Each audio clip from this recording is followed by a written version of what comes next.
We continue to celebrate 75 years of being Utica's very own. We've covered a lot of stories in the last 7.5 decades.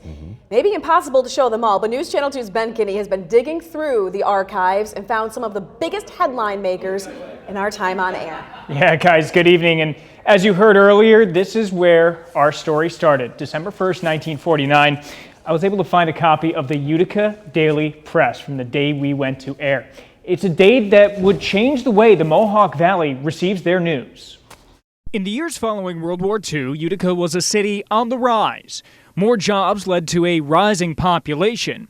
In the city, a new option for entertainment was built, the Utica Auditorium. News Channel 2 was there at the first event held in the arena, March 13th, 1960, the Greater Utica Industrial Exhibition. The three-day event drew 45,000 attendees. The Mohawk Valley's place as a center for industry led the area to become the backdrop for many political visits. Robert F. Kennedy sat down with Lyle Bosley while campaigning on behalf of his brother's presidential campaign. One more question, Mr. Kennedy. Have you given any thought to what your position would be should your brother become president? I have not. I've been interested in this part, and I haven't had a chance to think of any other matter, and Senator Kennedy hasn't mentioned anything to me. I see. Thank you very much. Thank you very much. In his brother's administration, the future state senator would be appointed attorney general and play a role in the prosecution of Jimmy Hoffa, who would sit down with Jerry Fiore at one point. RFK would be back in the area the next year while running for New York State Senate. I want to say first how grateful I am to be here in Rome. We were also there when a brand new shopping destination for Uticans opened, the Boston store, and a new museum, the Munson Art Institute. We were also there for the dedication of a new Catholic high school, Utica Notre Dame. A new way for Uticans to travel opened as well, the ribbon cut on the North-South Arterial in 1958. In 1961, the opportunity for education grew. Utica University, then Utica College, opened their new campus on Burstone Road, Mohawk Valley Community College opening their campus as well.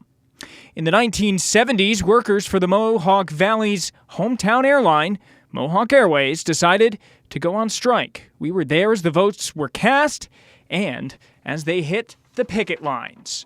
We also showed you when they made history as one of the first regional airliners to have jet aircraft in their fleet.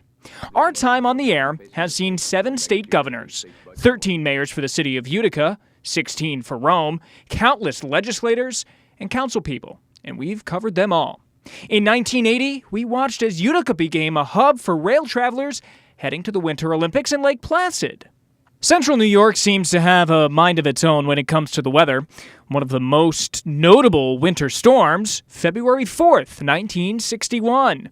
18 inches of snow were measured at the Oneida County Airport. Griffiths totaled over 2 feet. On May 2nd, 1983, the village of Boonville was devastated by the largest tornado to ever hit Oneida County, an EF3. $15 million in damage was done to the village, but amazingly, no one was killed. In 1986, we watched in horror as the Space Shuttle Challenger exploded before our eyes. On board, a son of the valley, Mohawk native Gregory Jarvis. The 1990s saw some of the area's biggest stories, some that gained national attention. In 1993, the nation turned their attention to the town of Litchfield, where searchers from around the Mohawk Valley worked tirelessly to find 12-year-old Sarah Ann Wood. Blue ribbons donned the trees and street lamps all over the area. In 1995, we were in the courtroom when the man who confessed to kidnapping and killing her, Louis Lent, was brought to justice. Causing the death of Sarah Ann Wood, that you are hereby sentenced to an indeterminate sentence of imprisonment, which shall have a maximum term of life and a minimum term of 25 years.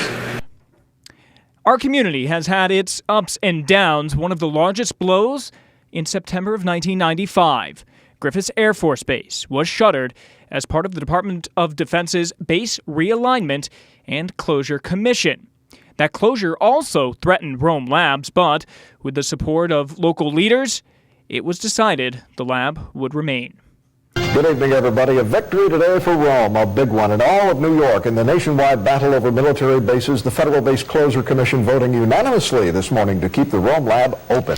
But what would happen to the now shuttered airbase? That's where a team led by Steve DeMeo entered to repurpose the base and helped to build it back to what it is today.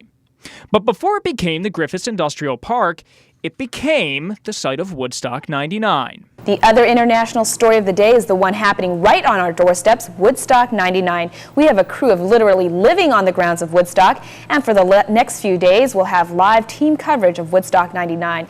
What was billed as a weekend of peace and love, much like its predecessor 30 years prior, turned into the polar opposite.